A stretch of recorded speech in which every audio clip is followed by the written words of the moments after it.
Bonjour à tous et à toutes, bienvenue dans cette nouvelle vidéo sur RR Studio. Et aujourd'hui je vais vous montrer comment on peut faire pour simuler des nombres suivant une certaine loi de probabilité. Et on va voir que c'est assez simple, c'est tout le temps la même chose, les fonctions à utiliser c'est tout le temps le même principe. En l'occurrence c'est la lettre R suivie du nom de la loi dans R. Donc par exemple pour simuler des nombres suivant une loi binomiale, bah, ça va être R binôme. Pour une loi normale, R norme. Pour une loi de Poisson, R poisse, etc., etc., etc. Puis dans les vidéos suivantes, je vous montrerai la même chose pour les densités. Donc pour les densités, spoiler, ça va être D suivi du nom de la loi dans R, donc D poisse pour la loi de Poisson, D binôme pour la loi binomiale, D norme pour la loi normale, etc., etc. Pour les quantiles, même chose avec la lettre Q. Donc Q poisse pour la loi de Poisson, Q norme pour la loi normale, etc., etc. Vous avez pigé comment ça marche. Et puis pour la fonction de répartition, c'est P avec le nom de la loi dans R, donc P poisse pour la loi de Poisson, P norme pour la loi normale, P exp pour la loi exponentielle, etc., etc. Donc j'ai choisi de vous montrer ici donc les fonctions les plus connues, les plus usitées. Fonction de proba. Et donc, si vous utilisez d'autres lois de proba, vous faudra chercher le nom de la loi dans R en fait. Et puis la construction, elle est la même. Donc voilà quoi. Donc c'est parti pour cette petite démo. Alors j'ai préparé un script comme d'habitude.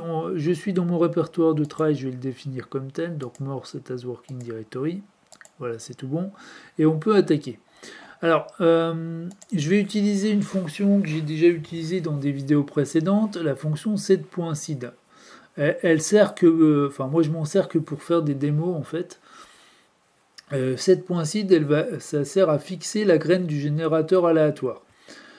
Alors pourquoi faire ça? C'est parce que si vous refaites les mêmes lignes de code que moi et qu'on n'utilise pas cette fonction-là, vous allez avoir des résultats différents de moi. Et donc, qui dit résultats différents, vous risquez de vous poser la question, ouais, mais est-ce que c'est bon, est-ce que j'ai bon, est-ce que je me suis pas trompé, etc. Donc, pour que vous ayez, si vous refaites les mêmes lignes que moi, les mêmes résultats, donc j'ai choisi de fixer à chaque fois la graine du générateur aléatoire. Donc j'ai mis 7.6 de 124. Alors 124 c'est complètement arbitraire, c'est un nombre qui me passait par la tête et rien de plus quoi. Donc voilà, c'était une petite parenthèse sur 7.site qui ne sert que pour les deux mots quoi. En temps normal on l'utilise pas quoi, tout simplement. Donc allons-y.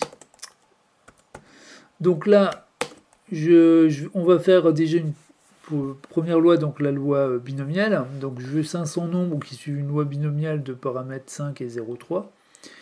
Et puis je choisis de stocker mes simulations dans un objet appelé A, qui sera un vecteur. Donc la fonction qu'on va utiliser, ça va être R binôme. Vous voyez, c'est R suivi du nom de la loi dans R, qui est binôme. Ensuite, je mets le nombre de simulations que je veux, c'est-à-dire 500. Le premier paramètre, c'est 5. Le deuxième paramètre, c'est 0,3. On va regarder quand même à quoi ça ressemble. Donc on obtient ceci. Et puis donc pour vérifier si c'est bien ok, on peut s'amuser à faire un bar plot des probabilités en faisant un bar plot sur la table des effectifs, donc table de A, et puis qu'on divise par 500 puisqu'il y a 500 simulations, et puis on regarde ce qu'on obtient. Donc on a bien un graphique qui ressemble à une loi binomiale de paramètres 5 et 0,3. Donc ça semble ok. Ok, très bien. Ensuite, j'ai choisi de vous montrer pour la loi de Poisson. Donc même chose, on fixe la graine. Ensuite, je vais stocker mes simulations dans un objet B. La fonction utilisée, ça va être rpoisse. Le nombre de simulations, donc j'ai choisi 500. Et puis le paramètre, j'ai pris 1,5, ce qui devrait me donner un graphique assez proche de celui qui est à l'écran là. Quand je vais représenter le bar plot. Donc je vais quand même regarder à quoi ressemblent donc mes simulations en appelant l'objet B. Ok. Et puis donc je fais mon bar plot sur table de B, donc la table des effectifs divisé par 500, puisque j'ai 500 simulations. Voilà, donc on obtient ceci, ce qui me donne un bar plot des probas. Ensuite, ce qu'on peut faire, c'est la loi exponentielle. Donc pareil, 500 nombres qui suivent une loi exponentielle de paramètres de tiers. Donc je fixe ma graine, ensuite je vais stocker mes simulations dans un objet C, la fonction appelée c'est rexp, 500, virgule, et puis après donc le paramètre qui est le ratio. Et je trace mon histogramme de C avec en précisant freq égale false, et puis ouais j'ai oublié de le faire, mais on va rajouter aussi right égale false, parce que on veut que les classes soient incluses à gauche, ce qui nous donne ceci. Ok. Après, j'ai choisi de vous montrer donc la même chose pour la loi normale. Une loi normale de paramètres 5, 4. Alors attention, mon 4, moi j'utilise la notation sigma carré dans n5, donc n mu virgule sigma carré, c'est ça que je veux dire. Donc mon 4 représente sigma carré. Or dans R, tout ce qui concerne la loi normale, donc norme, le deuxième paramètre c'est l'écart type et pas la variance. Donc c'est sigma et pas sigma carré. Donc ça, faut y penser. Il faudra bien prendre la racine carrée si vous utilisez la même notation que moi.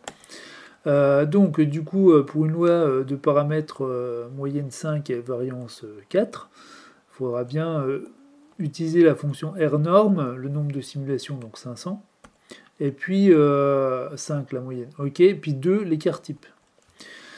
Donc allons-y, la graine fixée. Ensuite, je stocke ça dans un objet D. Mon R norme de 505,2, 500,5,2 plutôt. On va regarder l'histogramme à quoi il ressemble. Je vais rajouter encore right égale false ici.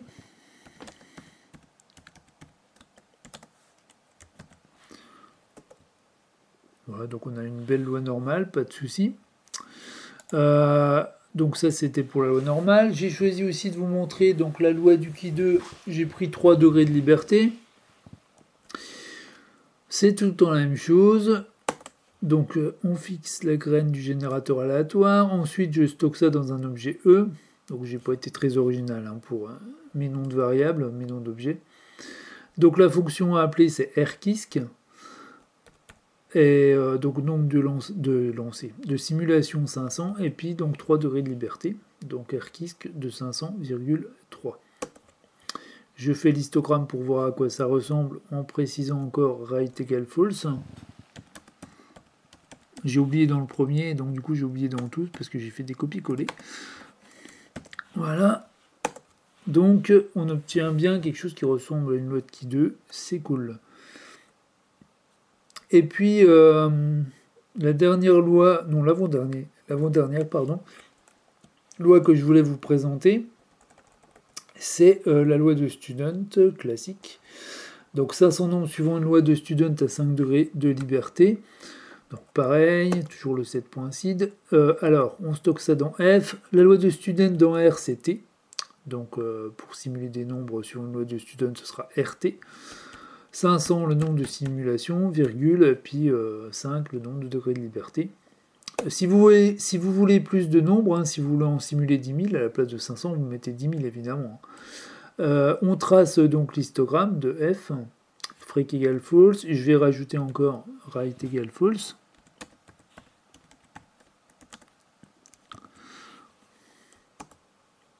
Voilà, donc on a quelque chose qui ressemble donc à une loi de Student. Alors l'histogramme est vraiment très moche.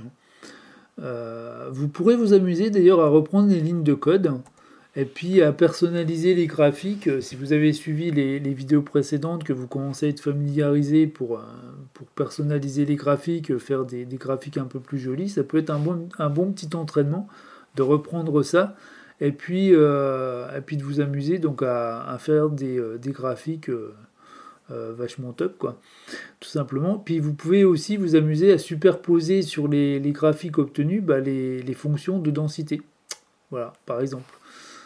Donc pour les plus bidouilleurs, vu que j'ai pas encore fait la vidéo sur les densités, donc ce sera D puis le nom de la loi, comme je vous disais en début de vidéo.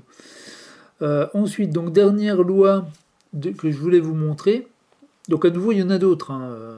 Pas toutes les lois sont implémentées dans R. Il suffit de trouver le nom de la loi dans R et de mettre R devant pour simuler donc des nombres suivant la loi qui vous intéresse. Donc 7.624, ok. Ensuite, je stocke dans G mon RF, puisque F ça va être pour la loi de Fisher. 500,2,7, puisque j'ai pris une loi de Fichette. Une loi de Fisher à 2 et 7 degrés de liberté respectivement, je vais y arriver.